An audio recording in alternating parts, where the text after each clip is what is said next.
Il est le meilleur. Et je bénis son Saint-Nom ce matin. Je rends gloire au Saint-Nom du Tout-Puissant. Et je sais que quelqu'un ce matin a commencé à être visité. Quelqu'un ce matin a commencé à recevoir de la part du Seigneur. Je sais que quelqu'un ce matin qui était en train de crier à l'Éternel pour une situation est en train de recevoir la solution, est en train de recevoir la réponse à sa prière. Je sais que ce matin, quelqu'un a reçu quelque chose de la part du Seigneur, a reçu quelque chose ce matin de la part de Dieu. Et c'est pourquoi je voudrais, de là où tu te trouves, oh, bénis le nom de celui qui est grand, bénis le nom du roi incontestable, bénis le nom de celui qui est puissant et merveilleux. Nous lui rendons gloire ce matin. Et nous bénissons son Saint-Nom parce qu'il est bon. Que ton nom soit élevé, Seigneur, notre Dieu.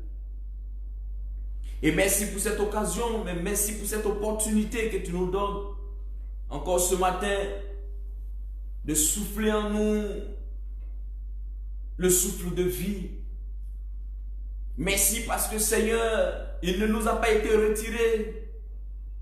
Plusieurs se sont couchés, endormis et qui sont restés dans leur sommeil. Mais à nous, tu fais la grâce et l'opportunité ce matin de nous tenir au devant de toi pour bénir et célébrer ton nom. Nous te rendons toute la gloire. À toi, nous disons majesté, majesté, car tu mérites, Seigneur Dieu, la louange et l'adoration qui vient du fond de notre cœur. C'est pourquoi ce matin, sois béni, sois élevé pour nos vies, pour cette communauté, pour tes enfants dans cette nation, pour cette nation et pour tes enfants dans le monde entier, pour nos familles respectives. Sois béni, Seigneur. Sois béni pour la santé que tu garantis pour nous. Sois béni pour la joie que tu nous donnes. Sois béni pour notre Dieu, la vie que tu nous donnes encore. Sois béni ce matin parce que, Seigneur, c'est à toi que reviennent l'honneur et la gloire, la majesté divine. Béni sois-tu et que ton nom soit élevé et que ton nom soit béni ce matin au nom de Jésus de Nazareth. Merci pour ta parole. Merci de venir nous conduire en ces quelques minutes, en ces quelques instants. Merci de venir nous donner, notre Dieu, notre Père, de continuer de célébrer ton nom. Mais viens faire du bien à quelqu'un ce matin. Seigneur, viens prendre la place qui t'est due. Viens prendre la place qui te convient. Et donne-nous simplement d'être bénis. Seigneur, donne-nous d'être bénis. Que ton nom soit élevé au nom de Jésus. Que le Seigneur vous bénisse en ce matin. Que le Seigneur vous restaure. Que le Seigneur guérisse celui qui est malade. Que le Seigneur donne la santé à vos os, la vigueur. Que le Seigneur bénisse la vie de quelqu'un ce matin.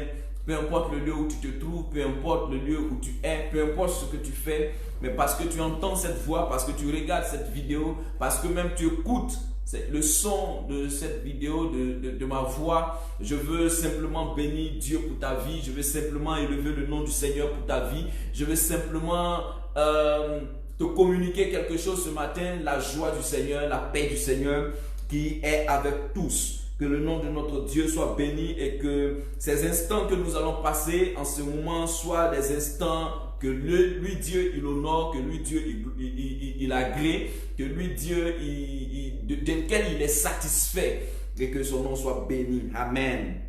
Je dis avec quelqu'un amen ce matin. Amen parce que tu reçois de Dieu. Amen parce que tu as quelque chose ce matin. Amen parce que la grâce t'est faite en ce matin. Amen, amen, amen. Nous allons prendre ensemble nos Bibles dans le livre de Jean, le chapitre 6, le verset 68 qui nous intéresse. Mais bien avant, nous allons lire à partir du verset... Nous allons lire à partir du verset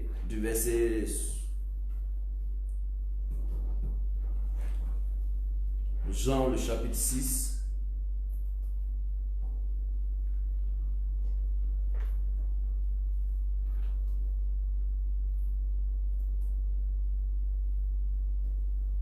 Jean, le chapitre 6, à partir du verset du verset 65.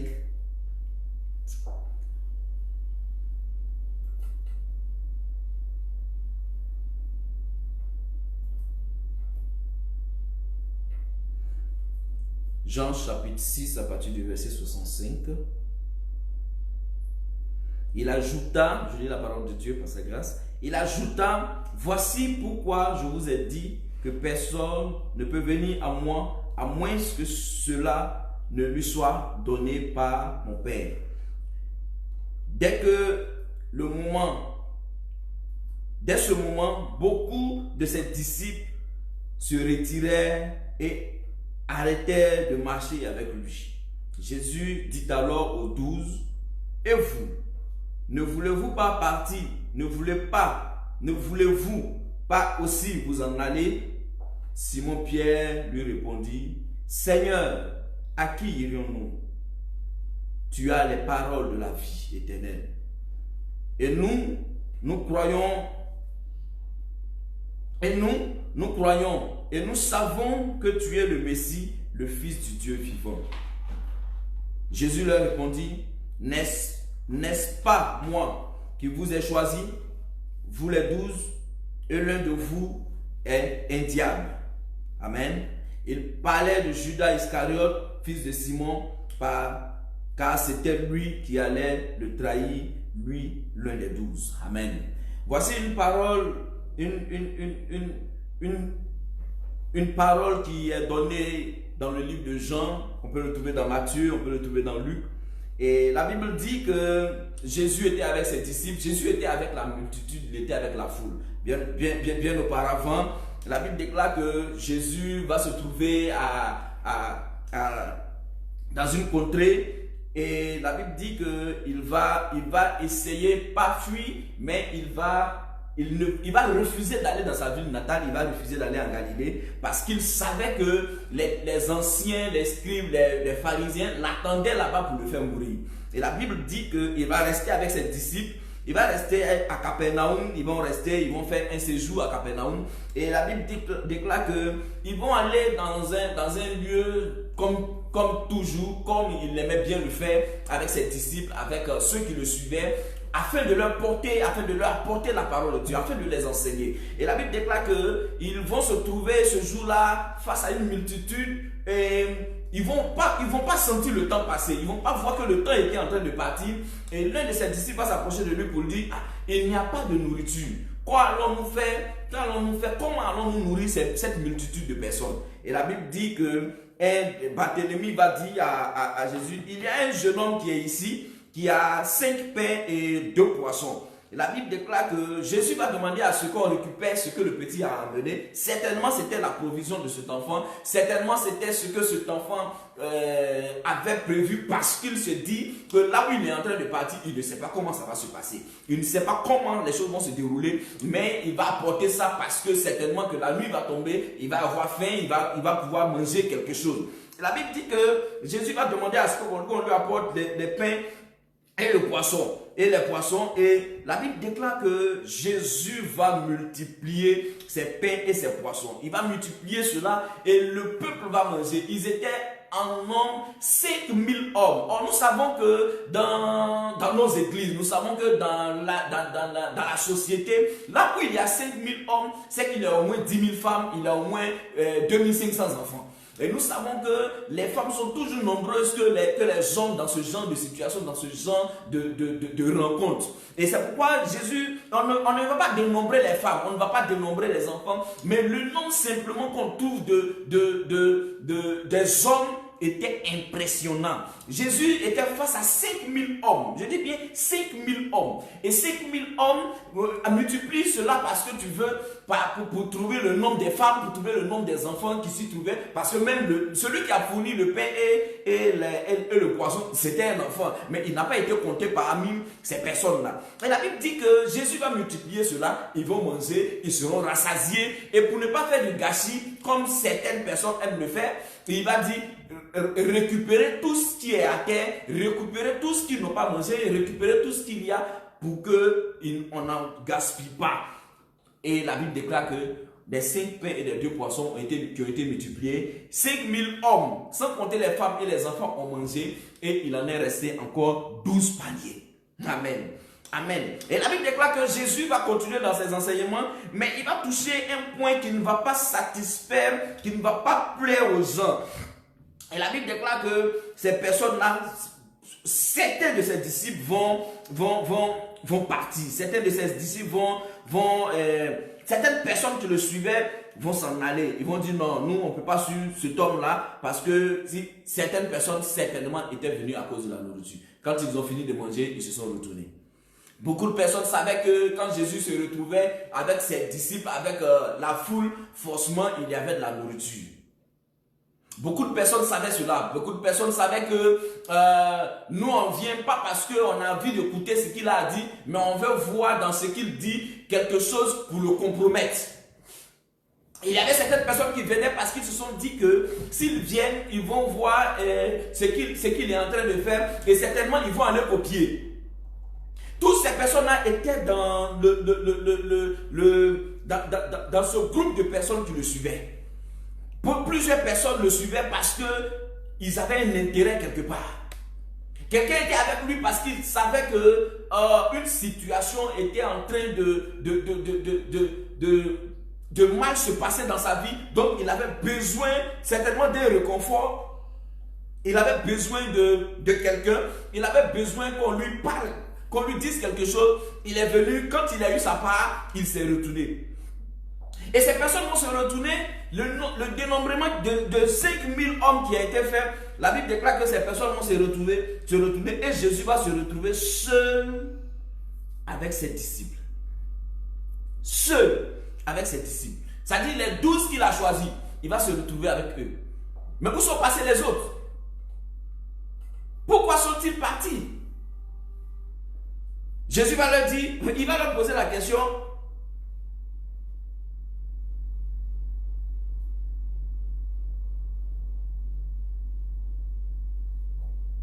Et vous, ne voulez-vous pas vous en aller aussi?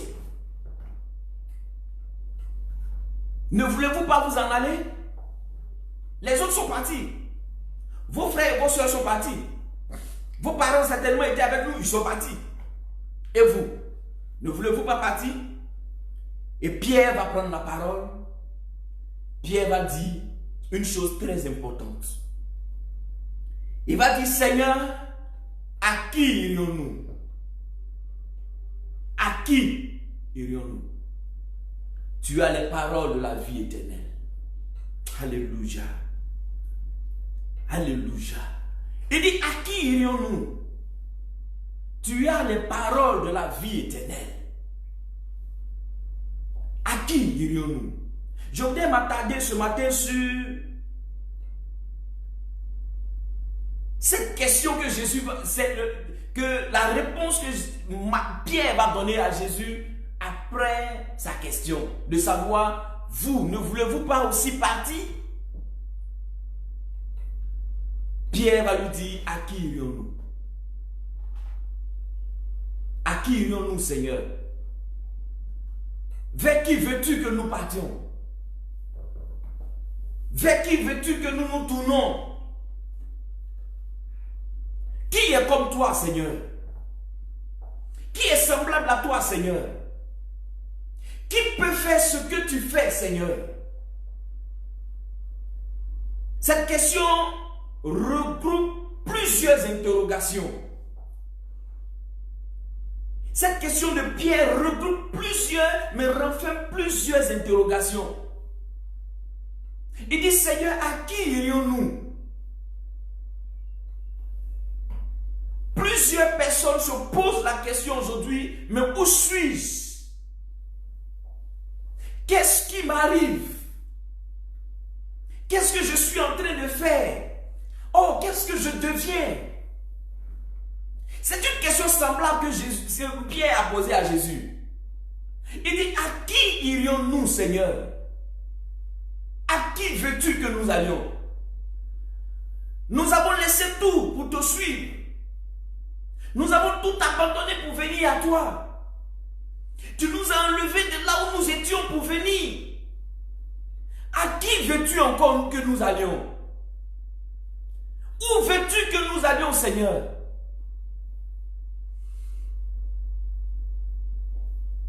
C'est une interrogation ce matin à laquelle j'interpelle quelqu'un.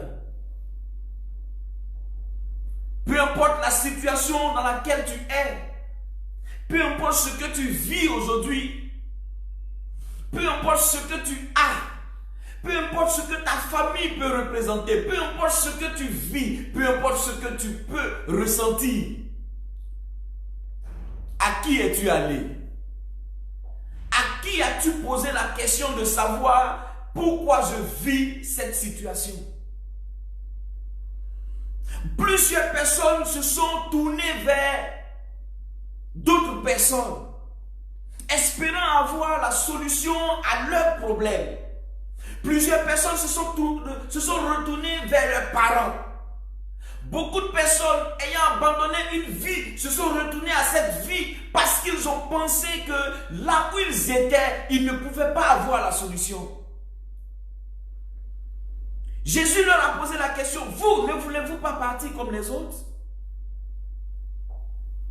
Et ils vont lui demander à lui, à qui veux-tu que nous allions? Qui peut nous parler comme toi tu nous parles? Qui peut nous dire ce que toi tu nous dis? Qui peut assurer, qui peut garantir notre lendemain comme toi tu le fais? Qui peut nous faire la promesse d'être avec nous tous les jours de notre vie comme toi tu le fais? À qui voudras-tu que nous allions?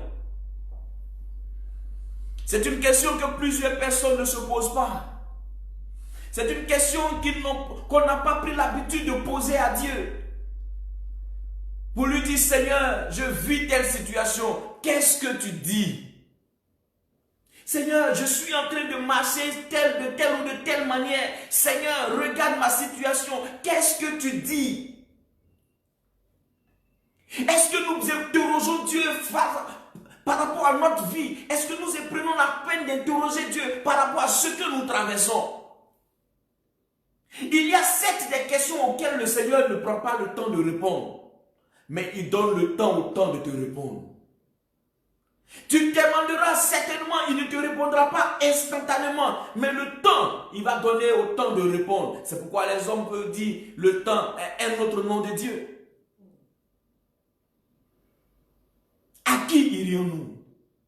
Tu es celui qui garantit notre vie. Tu es celui qui garantit notre salut. Tu es celui qui garantit notre lendemain. Oui, tu as les paroles de la vie éternelle. Quelqu'un qui a ces paroles, à qui veux-tu d'autre que nous allions? Que veux-tu, Seigneur, que nous fassions d'autre que de te suivre?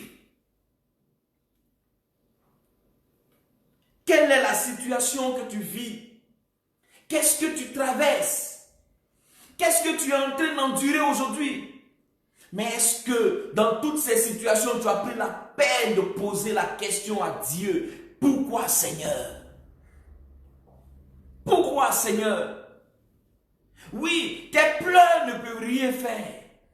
Tes pleurs ne peuvent rien t'apporter. Il dit, aucune inquiétude venant de toi ne pourra ajouter une seule coudée à la durée de ta vie.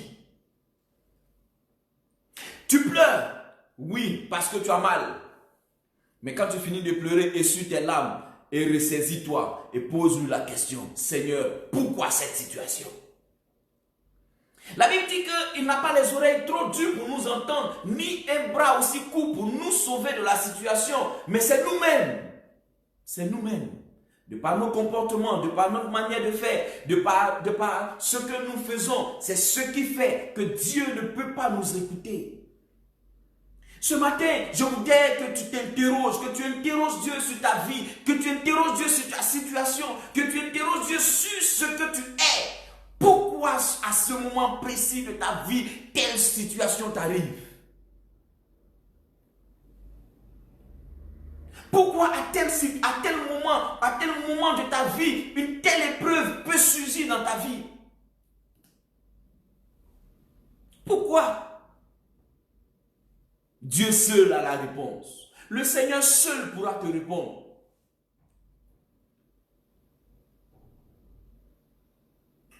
Paul dit, Pierre dit, à qui irions-nous? À qui irions-nous, Seigneur? Tu as les paroles de la vie. Tu as les paroles de la vie éternelle. C'est toi qui dis et cela arrive. C'est toi qui accomplis telle ou telle chose. Nos yeux ont vu ce que tu as fait, Seigneur. Nos yeux ont vu et nos oreilles ont entendu ce que tu as fait. Alors pourquoi te quitterais-je? Pourquoi partirais-je loin de toi? Pourquoi irions-nous à des personnes que nous ne connaissons pas? Pourquoi? Seigneur, tu as les paroles de la vie. S'il y a quelqu'un qui peut conduire ma vie, c'est toi. S'il y a quelqu'un qui peut me sortir d'une situation, c'est toi. S'il y a quelqu'un qui peut m'encourager, c'est toi. S'il y a quelqu'un qui peut me sauver, c'est toi, Seigneur. C'est toi, Seigneur. Tu as les paroles de la vie éternelle. Il a les paroles de la vie éternelle, mon frère. Il a les paroles de la vie éternelle, ma soeur. En d'autres termes, pour dire qu'il peut tout faire.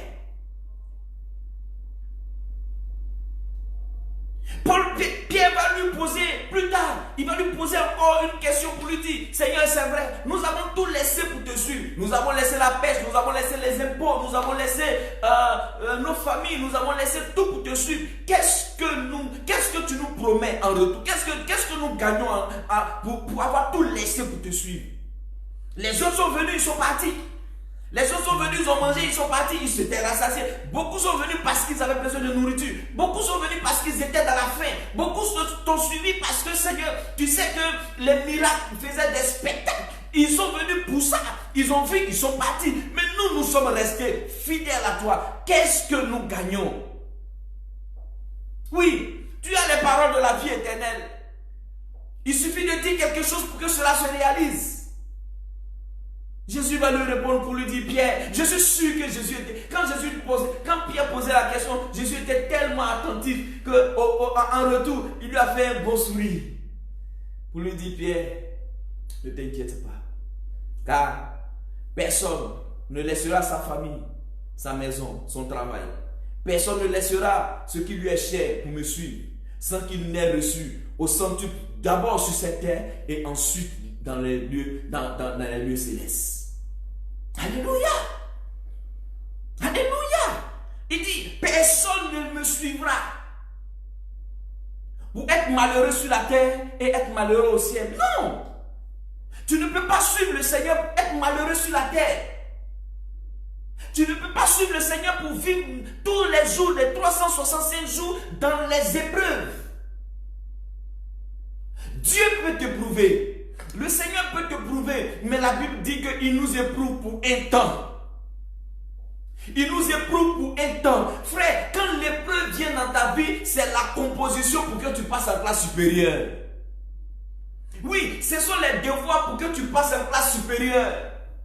Oh, ce sont les compos que Dieu te donne pour passer parce qu'il veut te faire passer à un autre niveau.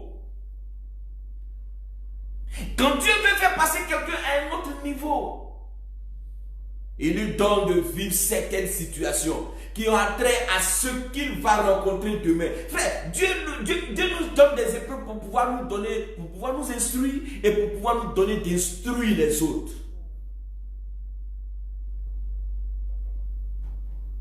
À qui irions-nous? À qui veux-tu aller? Aujourd'hui, tu penses que venir à l'église n'est pas une bonne chose, mais à qui veux-tu aller? Beaucoup se sont convertis et ils disent que non, nos églises aujourd'hui sont devenues des ceci, nos églises sont devenues des cela. Je préfère rester chez moi à la maison. Je préfère faire culte chez moi à la maison. C'est bien. Mais Dieu a des principes. Dieu a des principes. Ce ne sont pas les 4 murs qui font l'église. C'est vrai, c'est notre intérieur. Mais en même temps, il demande que nous retrouvons en communauté. Il demande que nous nous rassemblions afin de célébrer son nom. Il demande que 2 ou 3 personnes se réunissent afin d'invoquer son nom. Tu peux rester chez toi, c'est bon. Mais il y a certaines choses desquelles tu ne pourras pas bénéficier si tu n'es pas en assemblée. À qui irions-nous? À qui veux-tu aller? Regarde cette femme veuve. Quand le Seigneur a demandé à son serviteur Élie,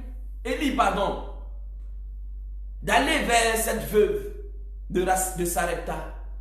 La Bible déclare qu'elle était en train de chercher du bois dans la forêt pour faire cuire de la nourriture pour elle et son fils.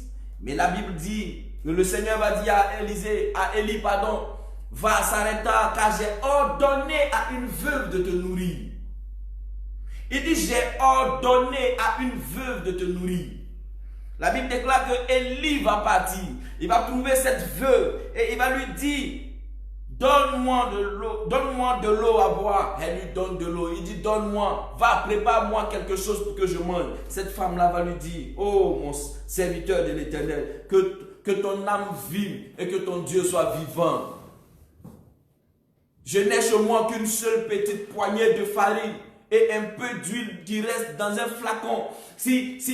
Que je suis en train de chercher le bois pour cuisiner cela. Mon fils et moi, nous mangerons. Et après quoi? Nous mourrons.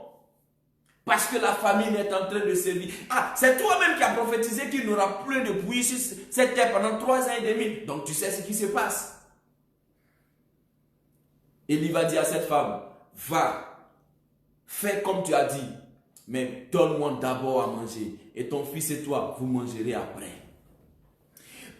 C'est un acte de foi que cette femme, à laquelle cette femme-là s'est empressée de faire. C'est un acte de foi que cette femme-là s'est donné. Certainement qu'elle était en train de douter quelque part, mais elle savait qui était celui qui parlait avec elle.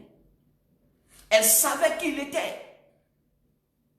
Et la Bible dit, quand elle a fait ce que lui a dit, elle et son fils ont eu à manger jusqu'à ce que la famine cesse. Frère, je ne sais pas dans quelle disposition tu es. Je ne sais pas dans quelle situation tu te trouves. Je ne sais pas ce qui est venu rencontrer ton chemin. Quel malheur est venu rencontrer ton chemin. Mais je veux te dire une chose. La solution à ce que tu as rencontré, la solution à ce qui t'arrive, la solution à ce que tu traverses, la solution à ce que tu vis aujourd'hui n'est nulle part que dans la parole de l'Éternel. La solution n'est nulle part que dans la parole de l'Éternel. Pierre va lui dire, tu as les paroles de la vie éternelle. Frère, comprends dans ce que Pierre dit qu'il est la solution. Comprends dans ce que Pierre dit qu'il est la restauration. Comprends dans ce que Pierre dit qu'il est la guérison. Comprends dans ce que Pierre dit qu'il est la vie éternelle. Il communique la vie. À qui irions-nous? À qui irions-nous, Seigneur? À qui irions-nous? On ne s'attache pas à n'importe quoi. On ne s'attache pas à n'importe qui. Pierre avait la possibilité de s'attacher à quelque part d'autre. Oh, je t'assure qu'au temps de Jésus, il y avait aussi des faiseurs de miracles. Je suis sûr qu'en ce temps-là, il y avait aussi des gens qui se proclamaient, qui se disaient, oui, pouvoir faire aussi ce qu'il fait. Lui, il y en avait. Il pouvait s'attacher à qui il voulait, mais il a choisi de s'attacher au Seigneur. Il a choisi de marcher avec lui. La première fois, Jésus lui a dit, je ferai de toi, laisse la pêche car je ferai de toi désormais un pêcheur d'hommes. Il n'a pas compris. Non, je suis sûr que Pierre n'a pas compris. Mais il a dit, puisque c'est lui qui le dit, je le suis. Puisque c'est lui qui le dit, je le suis. Je le suis sans faire de calcul. Je le suis sans me soucier de ce qui va arriver. Je le suis sans savoir là où il m'amène. Mais je le suis. Et c'est comme ça qu'il a suivi. Il a eu confiance en lui. Quel est le niveau de confiance que tu as au Seigneur? Oui, pour que tu puisses lui dire, Seigneur, je t'abandonne, je m'abandonne totalement entre tes mains. Il faut un niveau de confiance. Il faut un niveau de confiance. Il faut un niveau de foi. Pour dire, Seigneur, Je m'abandonne totalement.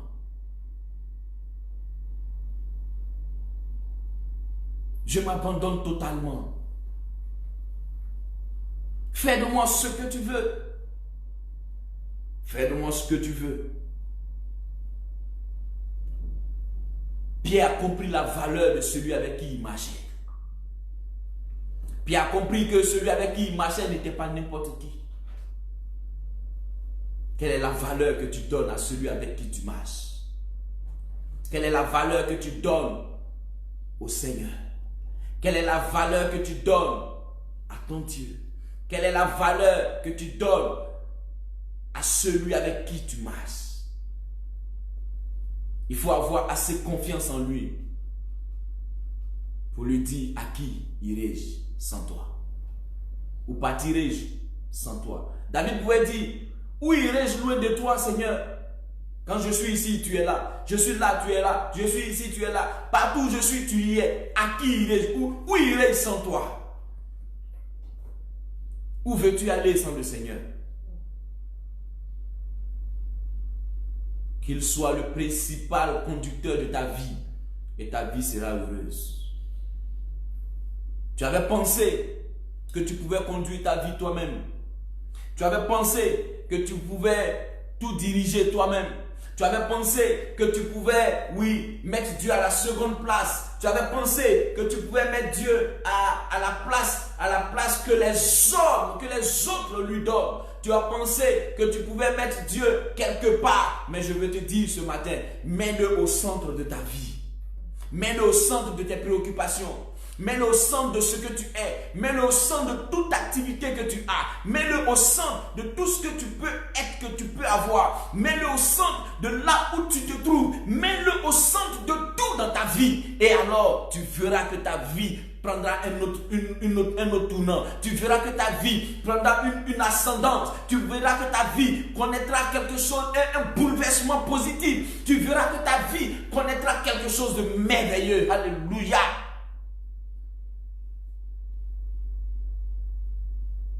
Mets-le au centre de ta vie. Pierre avait compris que, oui, c'est vrai, il nous a pris comme si, mais il a compris que c'était lui seul, lui et lui seul qui pouvait régler la situation de Pierre. Pierre a compris qu'il était le seul qui était le maître du moment, oui, qui pouvait régler la situation du moment. Pierre a compris que Jésus-Christ était le véritable. Il dit: tu es le Messie. Tu es le Messie, l'envoyé de Dieu sur terre. Oui, je reconnais que tu es le Messie. Il dit: et nous, il dit Seigneur, à qui irions-nous? Tu as les paroles de la vie éternelle. Et nous croyons et nous savons que tu es le Messie, le Fils du Dieu vivant. Tu es le Messie, le Fils du Dieu vivant. Tu es celui qui avait été prédit et qui est arrivé. Si tu as pour compagnon le Fils du Dieu vivant, oh frère, laisse-moi, regarde l'histoire de ce monde. Si tu as pour ami, meilleur ami, le fils de ton président, entre nous, quel serait ton comportement? Quelle serait ta manière de vivre? Comment tu vivras? Tu as pour ami intime, pour ami, le fils du président. Tu ne seras certainement pas loin d'être le fils du président. Si les hommes savent faire ces choses, si les hommes savent tisser des amitiés, si les hommes connaissent leurs intérêts dans les amitiés, combien plus forte raison notre amitié avec le Fils du Dieu vivant. Combien plus forte raison notre amitié avec le Fils du Dieu vivant. Pierre dit: tu es le Fils. Nous croyons, il dit nous croyons, nous qui sommes là, nous qui sommes rassemblés, nous que tu vois comme ça là, nous sommes Nous sommes témoins et nous voulons être avec toi parce que nous croyons en toi, parce que nous savons que tu es celui qui a été envoyé, le Messie, le Fils du Dieu vivant. Le Fils du Dieu vivant qui peut nous donner d'être heureux. Le Fils du Dieu vivant est celui qui peut te donner d'être dans la joie. Oh, c'est ce Fils du Dieu vivant là qui passait simplement. Je dis qu'il passait dans cette ville-là. Et une femme qui avait la perte de sang, une femme qui était malade depuis 12 années, une femme qui se vidait de son sang continuellement depuis 12 années et qui était passée de médecin en médecin, de gynécologue en gynécologue, qui était passée de médecin en médecin entre les mains de plusieurs médecins sans toutefois trouver de guérison, sans toutefois avoir de soulagement. Et la Bible dit que cette femme-là a entendu que le Fils du Dieu vivant passait. Elle s'est dit en elle-même, si seulement je puis toucher le bord de son vêtement, si seulement je puis toucher le bord de son vêtement, je sais que je serai guéri. Parce que ce n'est pas un homme ordinaire, parce que ce n'est pas un homme comme nous, parce que ce n'est pas un homme comme certainement les gens le disent, certainement les gens le décrivent, mais c'est un homme spécial, c'est un homme vivant, c'est un homme puissant, c'est un homme glorieux, c'est un homme qui transporte ma solution. Cet homme-là transporte ma solution. Et la Bible dit que cette femme-là a dit en son cœur, malgré la foule, malgré les obstacles, malgré ceux qui sont au devant, malgré qu'il y a plusieurs personnes qui le suivent, malgré qu'il y a un bataillon autour de lui, je vais toucher son vêtement. Et parce que je sais que si je touche le bord de son vêtement, je serai guéri. Et la Bible déclare que cette femme-là a poussé sa foi. Cette femme-là, elle s'est dit, non, aujourd'hui c'est mon jour. Aujourd'hui, cette situation doit s'arrêter. Aujourd'hui, cette situation-là doit prendre fin. Et la Bible déclare que cette femme-là a dit en son cœur que je veux toucher son vêtement. Je veux le toucher, je veux le toucher. Et la Bible dit, quand il était en train de passer, elle s'est seulement baissée et elle a touché le bord de son vêtement. Elle a touché le bord de son vêtement. Et instantanément, une force est sortie de lui. Oh, my sakere boroshenda. J'ai dit, une force est sortie de lui. Quelque chose est sorti de lui. Oui, la guérison est sortie de lui pour toucher cette femme, pour impacter la vie de cette femme. La guérison est sortie de lui pour donner à cette femme-là la solution. Oh, cette femme-là qui avait cherché la solution pendant 12 ans. Je vous dis, en une fraction de seconde, quelque chose s'est passé dans la vie de cette femme. Quelque chose s'est passé d'abord dans la vie de Jésus qui a été transmis à cette femme. Et la Bible déclare que cette femme-là, instantanément, elle fut guérie. La perte de sang s'arrêta. Et Jésus s'est retourné et il a dit, quelqu'un m'a touché. Oh! Il dit, quelqu'un m'a touché. Quelqu'un m'a touché. Frère, est-ce que tu l'as touché? Frère, est-ce que tu l'as touché? Est-ce que tu as pu toucher le Seigneur? Oh, est-ce que tu as pu toucher le Seigneur dans ta situation? Est-ce que ta situation a pu toucher le Seigneur? Est-ce que ta situation a pu toucher le Seigneur? Si ta situation a touché le Seigneur, quelque chose sera fait pour toi. Cette femme a touché Jésus et il a dit, quelqu'un m'a touché. Les disciples disent, mais attends, Seigneur, plusieurs personnes sont derrière nous. Les gens te bousculent par-ci, par-là. Comment peux-tu dire que quelqu'un m'a touché? Il dit, je dis que quelqu'un m'a touché. Parce que le toucher de cette femme n'était pas comme le toucher habituel. Le toucher de quelqu'un, de celui qui m'a touché, n'était pas comme le toucher habituel. Oui, les hommes me touchent, les hommes m'attrapent, les hommes essaient de me sécuriser. Mais cette femme-là, elle m'a touché avec son cœur. Elle m'a touché avec sa foi. Elle m'a touché avec quelque chose qui est sorti de moi afin de pouvoir apporter une solution. Et la Bible dit, cette femme-là a pris peur et elle est venue certainement en tâtonnant pour lui dire, Seigneur, c'est moi. Et il a dit, ma fille, va, ta foi t'a guéri. Ta foi t'a guéri. Frère, sans la foi, nous ne pouvons rien faire. Une vie chrétienne sans la foi est une vie morte. Une vie chrétienne sans la foi est une vie morte. Non, une vie qui n'a pas de foi est une vie qui est déjà vaincue d'avance. Si tu n'as pas la foi, tu ne peux rien réaliser. Si tu n'as pas la foi, tu ne peux rien faire. Le Seigneur ne pourra rien faire avec toi si tu n'as pas la foi. Cette femme-là l'a touché. Et quelque chose est sorti de lui. Quelque chose est sorti de lui. Et je crois que Pierre aussi l'a touché. Quand Pierre l'a touché, il a dit, Pierre, tu es Pierre. Et sur cette pierre, je bâtirai mon église. Tu es Pierre. Et sur cette pierre, je bâtirai mon église. Et la porte du séjour des morts ne prévaudront point contre elle. Ce matin, à qui vas-tu? À qui vas-tu? Posons-nous la question de savoir, mais posons la question à Dieu. À qui irions-nous? À qui irions-nous?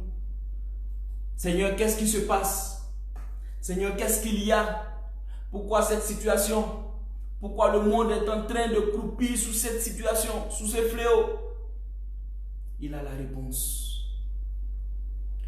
Il a la réponse. Je voudrais te bénir le Seigneur ce matin et dire merci à Dieu pour ce moment. Oui, il n'y a que ces paroles qui peuvent te sortir de la situation dans laquelle tu te trouves. Il n'y a que la parole de Dieu.